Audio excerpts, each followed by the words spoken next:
Espírito, Espírito, que desce como fogo, vem como em Pentecostes, aleluia, e enche-me de novo. Espírito, Espírito, que desce como fogo, vem como em Pentecostes e enche-me de novo. Eu adorarei. Graça e paz, meus irmãos, minhas irmãs, que as doces consolações e a poderosa unção do Espírito Santo esteja sobre a tua vida nesse domingo, 31 de maio de 2020, em que nós comemoramos aí o dia de Pentecostes. E vamos compartilhar então a palavra do Senhor, que encontra-se no livro de Atos dos Apóstolos. Nós vamos ler algumas porções aqui da palavra, primeiramente em Atos capítulo 1, versículos 6 a 9, e depois nós estaremos lendo também um trechinho do capítulo 2, que diz assim então a palavra do Senhor. Então os que estavam reunidos lhe perguntaram: Senhor, será este o tempo em que restaures o reino a Israel? Respondeu-lhes: não vos compete conhecer tempos ou épocas que o Pai reservou pela sua exclusiva autoridade, mas recebereis poder ao descer sobre vós o Espírito Santo, e sereis minhas testemunhas, tanto em Jerusalém como em toda a Judéia e Samaria e até aos confins da terra. Ditas essas palavras, foi Jesus elevado às alturas. À vista deles, uma nuvem o encobriu dos seus olhos. Agora o capítulo 2. Ao cumprir-se o dia de Pentecostes, estavam todos reunidos no mesmo lugar. De repente veio do céu um som como de um vento impetuoso e encheu toda a casa onde estavam assentados. E apareceram distribuídas entre eles línguas como de fogo, e pousou uma sobre cada um deles. Todos ficaram cheios do Espírito Santo e passaram a falar em outras línguas, segundo o Espírito lhes concedia que falassem. Ora, estavam habitando em Jerusalém judeus, homens piedosos, vindo de todas as nações debaixo do céu. Quando, pois, se fez ouvir aquela voz, afluiu a multidão que se possuiu de perplexidade, porquanto cada um os ouvia falar a sua própria língua. E estavam, pois, atônitos e se admiravam, dizendo: vede, não são porventura galileus todos esses que aí estão falando? E como os ouvimos falar, cada um em nossa própria língua materna? Somos partos, medos, elamitas e os naturais da Mesopotâmia, Judéia, Capadócia, Ponto e Ásia, da Frígia, da Panfilha, do Egito e das regiões da Líbia, nas imediações de Cirene, e romanos que aqui residem, tanto judeus como prosélitos, cretenses e arábios. Como os ouvimos falar em nossas próprias línguas as grandezas de Deus, todos atônitos e perplexos interpretavam uns aos outros. Que quer dizer? Que quer isso dizer?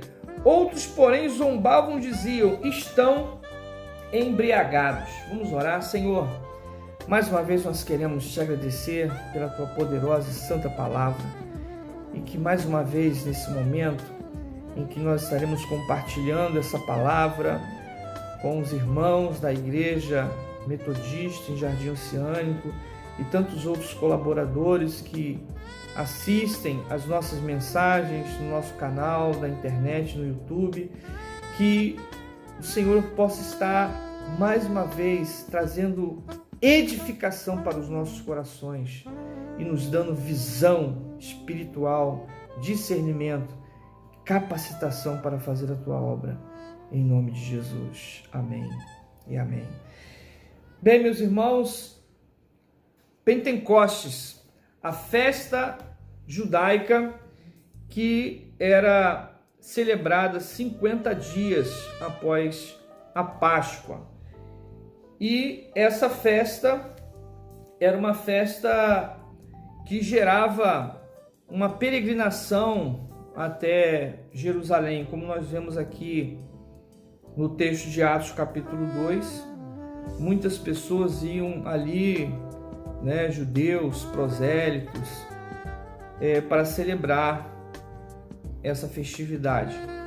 Mas é interessante que um momento escatológico, é interessante que a descida do Espírito Santo nesse dia registra aí o cumprimento da promessa de Jesus. Como nós lemos aqui no capítulo 1, versículo 8, mas recebereis poder ao descer sobre vós o Espírito Santo, e sereis minhas testemunhas, como em toda a Judéia, Samaria, até os confins da terra. Então, Jesus pediu para os seus discípulos que eles aguardassem o Espírito Santo, porque quando eles recebessem o Espírito Santo, eles receberiam uma unção especial, uma capacitação especial para fazer a obra de Deus. E Pentecostes também ele faz um contraponto com a Torre de Babel, lá no Antigo Testamento, quando aqueles homens, na tentativa de criar uma grande torre de adoração, não era apenas uma questão de criar uma gigantesca torre, eu já até falei isso aqui em outra mensagem, o zigurate, não era uma simples edificação alta, mas havia ali intenções malignas de se cultuar a outros deuses, de se estabelecer sacrifícios humanos. Então Deus desceu até aquele lugar, como diz o texto bíblico, e gerou uma confusão, a confusão das línguas. E ali houve uma dispersão. Mas em Pentecostes é o contrário. E aí é interessante a gente entender, que Deus é o Deus de todos os povos, tribos, línguas e nações. Porque em Pentecostes ocorre um grande fenômeno. Hoje, nós temos a ONU, as nações, a Organização das Nações Unidas, e lá nós temos vários embaixadores, representantes, de várias nações. Às vezes a ONU se reúne em sessões ordinárias e extraordinárias, e ali cada um fala na sua língua e existe um equipamento que faz uma tradução simultânea.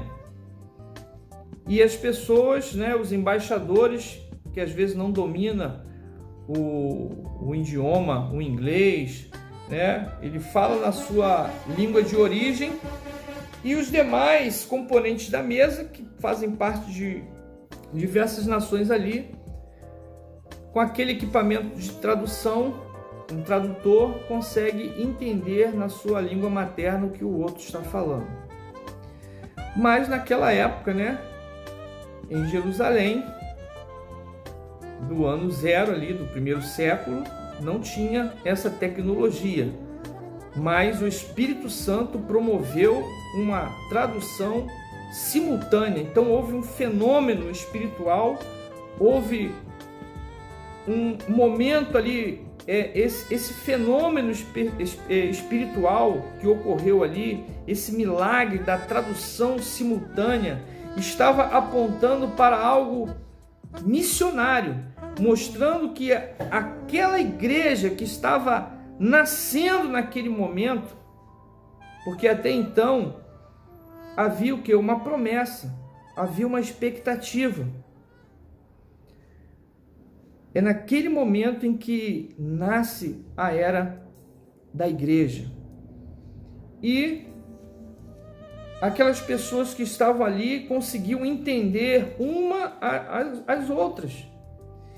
E uma outra coisa interessante, né? Hoje pela manhã, pastor Botindo pregando ali sobre João 4, né? 4,17, se não me engano, que ele fala ali sobre a questão do amor, que o amor lança fora o medo. E alguns momentos antes da morte de Jesus, Pedro, né, juntamente com os discípulos, haviam dispersado, estavam com medo, porque aquele sonho de restaurar, né, dentro da mentalidade daqueles discípulos, os apóstolos, né, a expectativa deles é que o reino de Israel seria restaurado, seria quebrado o jugo do Império Romano. Mas Jesus em todo momento estava preparando aqueles discípulos para o momento da sua morte. Mas muitos deles não conseguiram compreender esse momento. E aí é interessante que Jesus vai discipulando, ensinando que isso era necessário acontecer.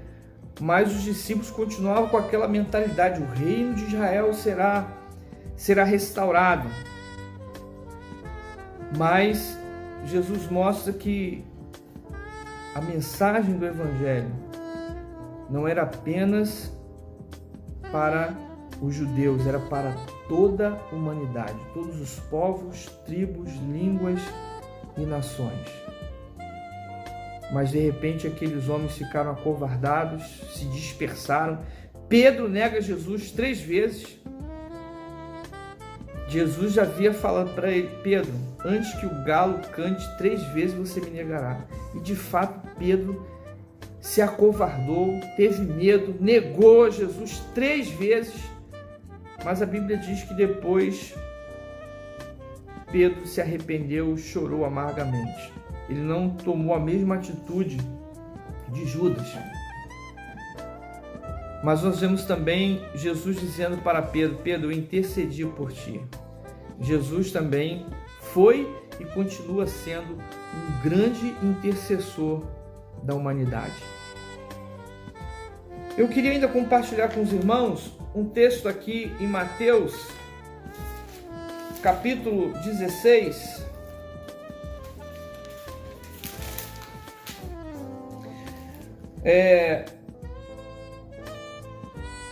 versículo 13 a 19 diz assim: indo Jesus para os lados da Cesareia de Filipe, perguntou aos seus discípulos: quem diz o povo ser o Filho do Homem? E eles responderam: uns dizem João Batista, outros Elias e outros Jeremias ou algum dos profetas. Mas vós, continuou ele, quem dizeis que eu sou? Respondendo Simão Pedro, disse: tu és o Cristo, Filho do Deus vivo. Então Jesus lhe afirmou: bem-aventurado és, Simão Barjonas, porque não foi carne e sangue que te revelaram, mas meu Pai que está nos céus. Também eu te digo que tu és Pedro, e sobre esta pedra edificarei a minha igreja, e as portas do inferno não prevalecerão contra ela. As portas do inferno não prevalecerão contra ela. Jesus aqui ele faz uma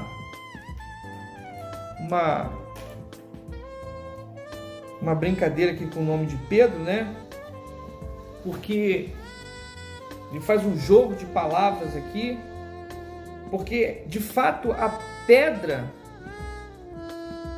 que Jesus está se referindo aqui não é o nome próprio de Pedro, mas sim a revelação que é trazida ali naquele momento. Deus usa Pedro para fazer essa declaração quando Jesus pergunta, é aquela pergunta de 1 milhão: quem dizem que eu sou? Uns estão dizendo que o Senhor é Moisés, outros estão dizendo que é Elias. E vocês? O que vocês pensam a meu respeito? E aí a declaração de Pedro: tu és o Cristo, o Filho do Deus vivo. Então a igreja, ela vai ser alicerçada sobre essa pedra, sobre essa narrativa, sobre essa afirmação de Jesus. Jesus é a pedra, é o firmamento. E Jesus está dizendo: as portas do inferno não prevalecerão contra ela. Porque Jesus morreria na cruz, mas o Hades, o inferno, não iria derrotar Jesus Cristo. Jesus iria ressuscitar de uma maneira poderosa, extraordinária. E depois da sua poderosa ressurreição, a sua ascensão ao céu, ele disse para os discípulos: ficai em Jerusalém, até que do alto sejais revestido de poder. E aí, depois que essa descida do Espírito Santo acontece, Deus habitando em nós, o Espírito Santo é o dínamos, é o poder que vai impulsionar aquele grupo pequeno. E como a Bíblia diz, estavam lá no cenáculo. Cenáculo o quê? Não mais do que 100 pessoas, um espaço para 100 pessoas. Eles estavam ali reunidos quando do céu veio a poderosa unção do Espírito Santo. O Espírito Santo desceu sobre a igreja. E esse grupo insignificante, que estava dentro do contexto religioso judaico, se torna um grupo que iria abalar os alicerces do Império Romano. As portas do inferno não prevalecerão contra a igreja. Isso significa, essa afirmação não é uma afirmação defensiva, mas é uma afirmação de avanço, de vitória sobre as forças do mal. Alguns teólogos afirmam, que Pentecostes marca o início do fim, porque marca o início de uma era. E nós estamos nessa era, queridos. A era de Pentecostes, a era em que o Espírito Santo continua impulsionando a igreja. E as portas do inferno não prevalecerão. Deus é o Deus que frustra os planos do inimigo. Então, que você possa ter essa ousadia, porque quem tem o Espírito Santo de Deus tem ousadia para pregar a palavra do Senhor, para ser sal e luz. O mundo está precisando que a igreja, nesse momento de tantos reboliços, tantas agitações sociais, a igreja precisa ser sal e luz. Então, que o Espírito Santo de Deus continue te capacitando, meu irmão, minha irmã, para que você seja usado por Deus na autoridade do Espírito Santo e que, de fato, nós possamos buscar nesses tempos toda a armadura espiritual para que possamos combater o bom combate da fé e permanecermos firmes na rocha que é o Senhor Jesus. Que Deus te abençoe, em nome de Jesus, que você tenha uma semana vitoriosa, uma semana abençoada, e que o Senhor libere cura, libere santidade, libere prosperidade sobre a tua vida muita graça, muita unção, em nome de Jesus. Vamos orar. Senhor, nós queremos te agradecer por essa oportunidade e que nós possamos, ó Deus, estarmos sensíveis à ação do Teu Espírito Santo, porque cremos que ao mover do Espírito Santo nesses dias, o Teu Espírito Santo continua soprando sobre nós. E que o Senhor tenha misericórdia da nossa nação, que o Senhor esteja dando governabilidade a esse país. Nós colocamos nas Tuas mãos, Senhor, todas as autoridades constituídas desta nação. A Tua palavra diz que feliz é a nação cujo Deus é o Senhor. Então, ó Pai, eu sei que muitos irmãos, muitas irmãs estão clamando a Deus para que toda essa situação que nós estamos vivendo de enfermidade, de convulsão aí, de uma iminente convulsão social, seja aplacada. Que o Senhor tenha misericórdia, Deus, e que a Tua verdade, que a Tua palavra, ela possa triunfar sobre todo o mal, sobre todo o engano, em nome do Senhor Jesus. Nós te pedimos e te agradecemos. Amém e amém. Que o amor de Deus, a graça do nosso Senhor Jesus Cristo e a comunhão do Espírito Santo esteja sobre toda a igreja de Cristo, não só hoje, mas para todo sempre. Amém e amém. Glória a Deus. Que o Senhor te abençoe. Um beijão e um forte abraço para todos, em nome de Jesus.